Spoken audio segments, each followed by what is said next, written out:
이스라엘의 초대 왕 사울의 이름이 드디어 오늘 등장합니다. 사무엘상 9장에 저희가 오늘 들어왔는데요.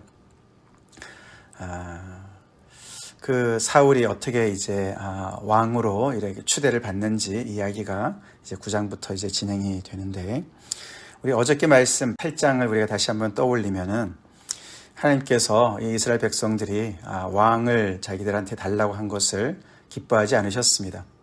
오히려 하나님께서는 사무엘에게 그들의 말을 들어주라고 얘기하시면서도 그것은 결국은 나를 버리는 것이고, 그리고 그것은 지금 처음 하는 일도 아니고 지금까지 계속해서 출애굽 이후로부터 계속해서 그렇게 다른 것들을 의지했던 그런 습관에서 나오는 것이라고 하나님께서 굉장히 언짢아 하셨습니다. 그러시면서 어저께 사무엘한테 그들의 말을 들어서 왕을 세우라 그렇게 명령을 하셨는데, 그 일이 이제 어떻게 진행이 되나, 그 이야기가 이제 오늘부터 이제 펼쳐지는 것이죠. 그런데 놀랍게도 그냥 하나님께서 너가 알아서 해, 사무엘한테 너가 그냥 알아서 아무나 세워, 뭐 이렇게 말씀 안 하세요. 그렇죠? 그렇게 안 하시고, 마음에는 너무너무 안 들지만 하나님께서는 여전히 이 백성들을 정말 아끼시고 돌보시는 그런 하나님이신 것을 우리가 알 수가 있죠. 사실 이 초대 왕으로 추대받는 이 사울이라는 인물을 하나님께서 결국은 이렇게 사무엘을 만나게 해주시고, 사무엘이 그를 왕으로 세우게 해주시는 그 일의 결정적인 역할을 하시죠. 배후에서 그 일을 하고 계시죠. 사울은 전혀 몰랐습니다. 그렇죠? 사울은 전혀 몰랐습니다. 사울은 아버지가 암나귀들을 지금 잃어서 암나귀를 가서 찾아오라고 그렇게 이야기한 그 아버지의 명령을 따라서 암나귀를 찾아서 헤매고 다녔었죠.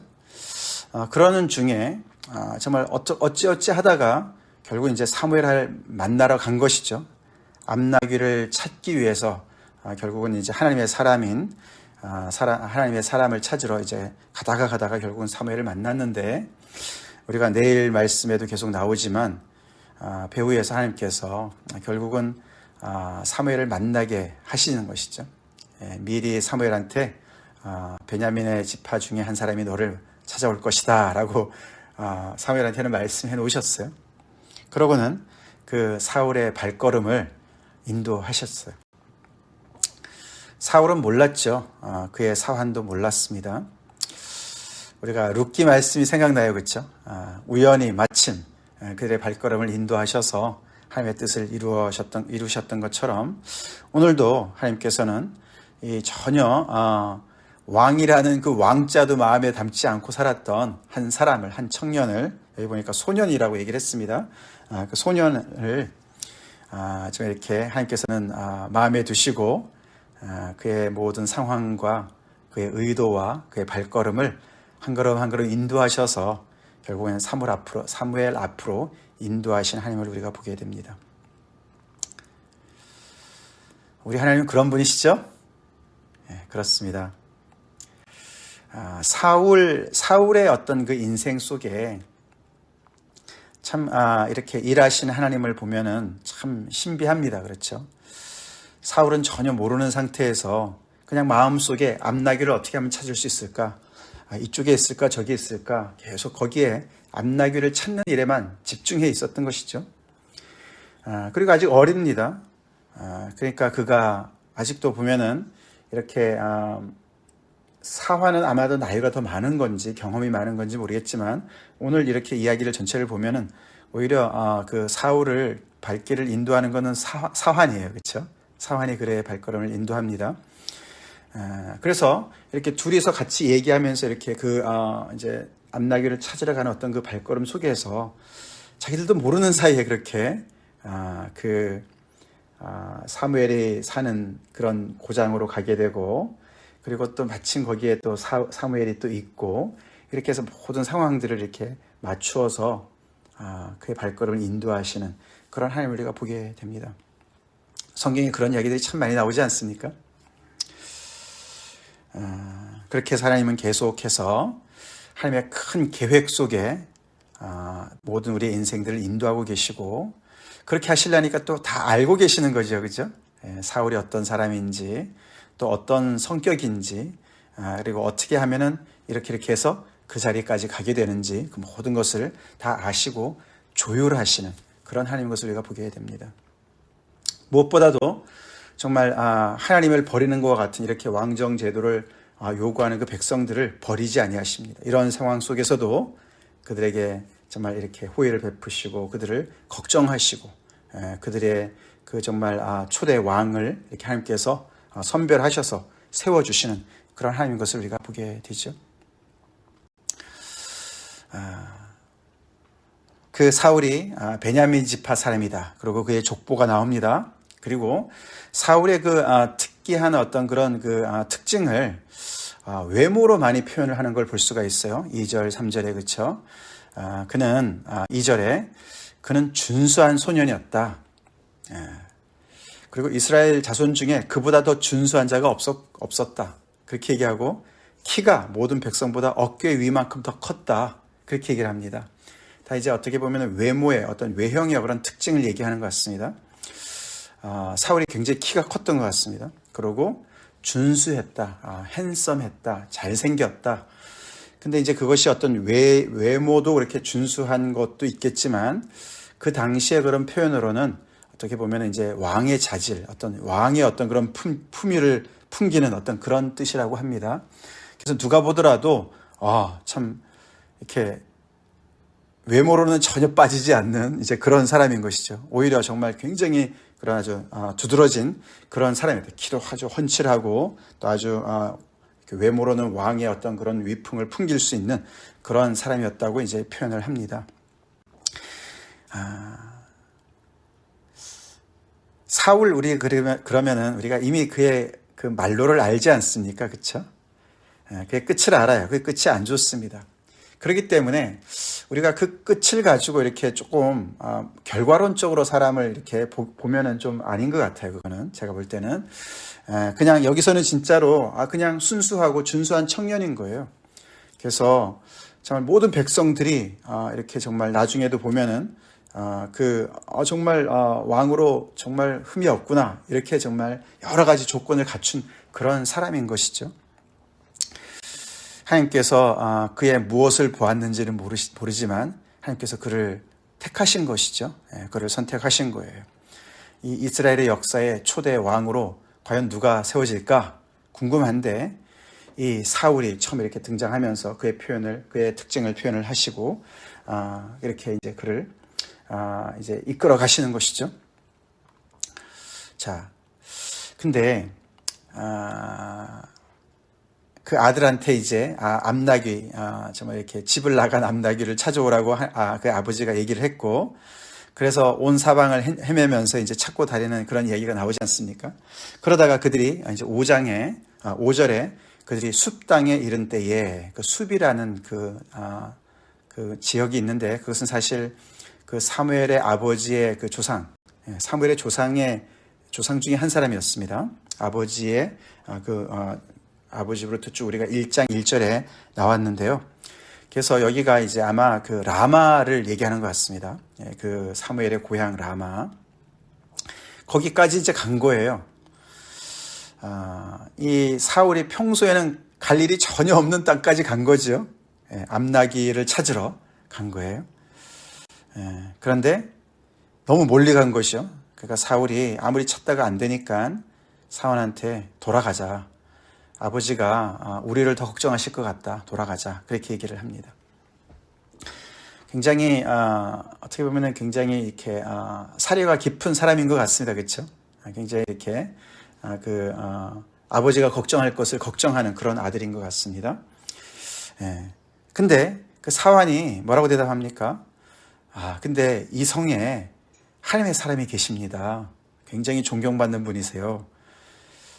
이름을 감춥니다. 그죠? 아직 이름이, 하나님의 사람이 누군지 얘기를 안 합니다. 사무엘이죠. 근데 그걸 이제 감추고 얘기를 하는 것이죠.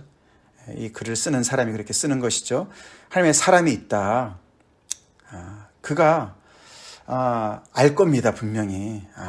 우리가 어디로 가야 될지를 얘기해 줄 수 있을 겁니다. 그렇게 얘기를 합니다. 사울은 잘 몰랐던 것 같아요. 그렇죠? 거기가 그 사무엘의 고향이고, 그리고 거기에 이제 정말 그 사무엘의 어떤 그런 명성과 이런 것들을 오히려 사환이 더 얘기를 합니다. 아직 어려서 그런 건지 아니면은 사울이 그만큼 영적이지 않아서 그런 건지 하여튼 간에 잘 몰라요. 그렇죠? 그래서 사환이 결정적인 그런 도움을 줍니다. 이런 것들이 하나하나가 또 이렇게 겹치는 거죠. 그렇죠? 만약에 여기서 사환이 아이 그러죠. 돌아갑시다 이랬으면은 사무엘을 만나지 않았을 텐데 거기서 이렇게 사환이 또 결정적으로 도움을 주고 그래서 자, 근데 이제 만나러 가는 건 좋은데 그 하나님의 사람에게 드릴 예물이 우리한테 없지 않느냐. 그 당시에 그게 관례였다 그럽니다. 하나님의 사람 앞에 가서 뭔가를 요청할 때, 하나님의 뜻을 구할 때 이렇게 예물을 가지고 가는 거라고 그렇게 이제 그런 관례가 있었다 그러는데, 근데 마침 또 이 사환한테 은 한 세겔의 4분의 1이 있었어요. 그죠? 은 4분의 1이 있었습니다. 그래서 우리 이것이 있으니까 가보자고 그렇게 해서 가게 된 것이죠. 그러고 이제 성읍을 향해서 비탈길로 올라가는데 거기서 또 마침 이 하나님의 사람의 향방을 알고 있는 그런 소녀들을 만납니다. 그렇죠? 물길로 나오는 그 소녀들을 만나서 여기에 선견자가 있느냐. 선지자, 선견자. 옛날에는 그렇게 선지자를 선견자로 불렀다. 그렇게 얘기를 하죠. 그러니까 계십니다. 이것도 사실 우연히 겹친 것이죠. 왜냐하면은 사무엘에 늘 고향에만 있는 사람이 아니지 않습니까? 그렇죠? 우리가 7장에도 봤지만 그가 이렇게 순회하면서 다녔던 그 도시가 여럿이 있었어요. 그렇죠? 베델과 또 어디입니까? 길갈과 미스바. 거기를 이렇게 다니고 이렇게 또 고향으로 돌아오고 라마로 돌아오고 이렇게 하는데 마침 그때가 또 이렇게 사무엘이 그 고향에 있었던 때였죠. 그래서 지금 방금 나가셨습니다. 오늘 산당에서 제사를 드리는 날인데 분명히 만나실 수 있을 겁니다. 그리고 이 소녀들이 굉장히 자세하게 설명을 해주죠, 그렇죠? 그래서 빨리 가면은 이제 만날 것입니다. 그렇게 얘기를 해줍니다. 그래서 이제 사무엘이 그들이 성읍에 올라가는데 마침 그때 사무엘이 산당으로 올라가려고 나오다가 마주칩니다. 그리고 이제 15절에 내일 본문인데요. 사무엘을 얘기하는데 하나님께서 사무엘한테 미리 다 얘기해 놓으셨어요. 내일 너한테 한 사람이 올 건데 베냐민 사람이 올 거야. 그를 기름 부어서 왕으로 세워라고 말씀을 다 이미 해 놓으셨죠. 그러니까 사울이 사무엘을 만난 것은 우연이 아니죠? 아닙니다. 그렇게 해서 드디어 이 운명의 만남이 이루어졌습니다. 사무엘과 사울의 만남이 이루어졌습니다. 참 인생은 참 알다가도 모르는 일이에요. 그렇죠? 우리가 이렇게 마음속에 뭔가 계획을 가지고 있는다 하더라도 많은 경우에 있어서는 우리가 그렇게 살아가죠. 그렇지만 어떤 경우는 정말 우리도 모르는 그런 발길이 결국은 정말 우리가 전혀 예상치도 못한 곳에 닿을 때도 있습니다. 그렇죠? 그래서 그것을 통해서 또 뭔가 하나님의 더 큰 일과 계획 속에 우리가 인생이 들어가는 경우도 있다는 것이죠. 우리의 마음속에는 이 사울과 비교해 볼 때 우리의 마음속에는 암나귀를 찾아야 된다라는 그런 생각으로만 가득 찼었는데 결국은 그것이 하나의 어떤 그런 계기가 되어서 결국은 그것을 찾으러 갔다가 그거는 찾지 못하고 다른 것을 만날 때가 있다는 것이죠. 항상 그런 건 아니지만 그런 때가 있어요. 그렇죠? 근데 그 찾은 것이 내가 찾으려고 했던 것보다 뭐 상상도 안 되게 비교도 안 되게 엄청나게 큰 것을 찾을 때가 있다는 것이죠.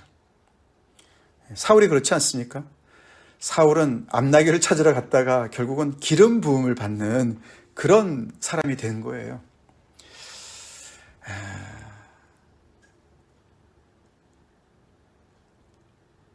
하나님이 이 백성을 돌보시기 때문에 모두가 다 사울과 같이 왕이 되는 건 아니지만 그렇지만 하나님이 돌보시는 그 나라의 백성들에게는 하나님께서 이렇게 정말 다 아시고 보시고 그 하나님의 계획 속에 한 사람 한 사람을 부르실 때 그런 놀라운 일이 벌어지는 줄로 믿습니다. 사실 사울의 이런 굉장히 개인적인 이야기지만 그러나 이것은 한 개인의 이야기가 아니고 이 이스라엘 민족의 사실은 미래가 달려있는 이야기입니다. 하나님께서 그런 계획을 가지시고 그렇게 인도하시는 그런 하나님의 어떤 섭리를 우리가 보게 됩니다. 우리 각자의 인생의 이야기를 어떻게 우리가 여기서 생각해 볼 수가 있겠습니까? 사실 사울의 이야기랑 우리의 이야기가 그렇게 거리가 있지는 않습니다. 그렇게 거리가 있어 보이진 않습니다. 왜냐하면 사실 우리 각자도 앞나귀를 찾으러 우리 인생을 열심히 살고 있었어요. 그렇죠? 우리 나름대로 인생의 목적을 우리가 나름대로 세우고 정말 열심히 우리가 정말 사울이 앞나귀를 찾으러 열심히 살았던 것처럼 우리도 열심히 살고 있었습니다. 근데 우리도 정말 계획하지 않고 우리도 모르는 사이에 우리의 발걸음을 하나님께서 어디로 인도하셨습니까? 예수님께로 인도하셨어요. 그렇죠? 예수님께로 인도하셨어요.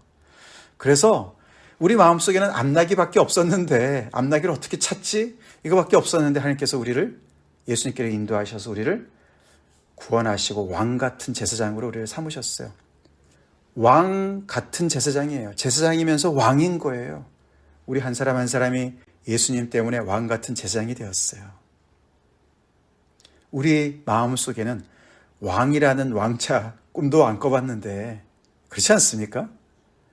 하나님의 자녀 꿈도 안 꿨어요. 우리 그것이 있는지도 모르고 그렇게 정말 그냥 이 땅에서 우리가 정말 사는 것이 전부인 것으로 알고 살았는데 우리도 모르게 하나님께서 우리의 발걸음을 인도하셔서 복음 앞으로 인도해 주시고 여러 가지 그런 과정을 통해서 그때 돌아갔으면은 내가 거기 그 자리에 안 갔었을 텐데 하나님께서 그때 또 다른 옆에 사람을 통해서 이렇게 저렇게 우리를 인도하셔서 우리의 인생을 엮으셔서 복음 앞에 세워주시고 예수님을 만나게 해주시고 우리가 전혀 예상치 못했던 기름 부음을 받는 그런 성령을 받고 하나님의 자녀가 되게 해주시고 왕 같은 제사장으로 우리를 세워놓으셨다고요. 아멘이시죠? 사울의 입장에서는 말이죠. 하나님께서 그의 안에 무엇을 보시고 그를 선택하신지 모르겠어요. 하나님이 우리의 안에 있는 무엇을 보시고 우리를 선택했는지 모르겠어요. 그렇죠? 모르겠습니다. 그렇지만 이런 엄청난 은혜를 입은 사울이 아닙니까? 그렇죠? 그러니까 사울의 입장에서는 하나님께서 무엇을 보셨든지 하나님께서 맡겨주신 이 엄청난 이 사명을 정말 지극정성으로 잘 감당했어야 되겠죠? 우리도 마찬가지죠? 우리도 마찬가지입니다. 우리가 잘나서 아니고 하나님께 물어봐야 되겠죠? 하나님 왜 저를 택하시고 우리를 이렇게 구원하셨습니까? 나를 구원해 주셨습니까? 나를 하나님의 자녀 삼으셨습니까? 잘은 모르지만 하나님께서 이렇게 선택해 주신 것은 확실하니까 우리는 하나님께서 맡겨주신 그 귀한 은혜를 잘 감당해야 됩니다. 사울은 그것을 실패합니다. 그것을 우리가 따라가면서 왜 실패하는지 우리가 보겠지만 우리는 하나님의 은혜를 잘 받아서 감당해야 될 줄로 믿습니다.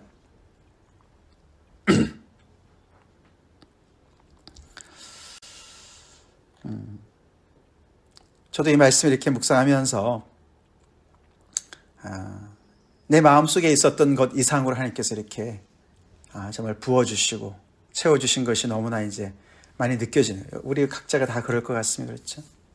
그렇게 하나님께서 나에게 주신 그 귀한 은혜, 또 이게 목회라는 이런 귀한 하나님의 그런 사명, 내가 그것을 어떻게 감당하고 있는가 다시 한번 이렇게 많이 생각해 보게 됩니다. 그래서 하나님은 정말 우리 생각을 뛰어넘으시고 우리 인생을 계획하시고 인도하십니다. 내 각자뿐만 아니라 우리의 그런 정말 우리 전체의 그런 인생을 그렇게 인도하시는 하나님을 보게 됩니다. 그러시니 얼마나 내 자신, 나를 얼마나 잘 아시겠어요. 그렇죠? 하나님이 너무나 우리 한 사람 한 사람 너무너무 잘 아시죠? 그러니까 사울이 이렇게 하나님의 그런 인도함을 받아서 사무엘을 만나는 자리까지 가지 않았습니까? 그렇게 잘 아시는 하나님이시기 때문에 우리 하나님 앞에서 늘 삽시다. 정직하게 삽시다. 이렇게 무엇을 보고 자신을 부르셨는지 모르는 이 사울이, 그는 계속해서 그렇게 자신을 부르신 하나님만을 바라보고 살았어야 되는 거예요. 그렇죠? 키는 거기에 있습니다. 그렇죠? 자기의 무엇을 잘나서 자기를 선택했다 이런 생각 말고, 나를 이렇게 잘 아시는 하나님이 나를 부르셨으니 나를 부르신 하나님의 그 은혜에 맞춰서 내가 그 하나님 한 분만 보고 열심히 살아야지. 우리 믿는 사람 한 사람 한 사람 그렇게 살아야 될 줄로 믿습니다. 시편 139편이 정말 우리를 너무너무 잘 아시는 하나님의 이야기 아닙니까?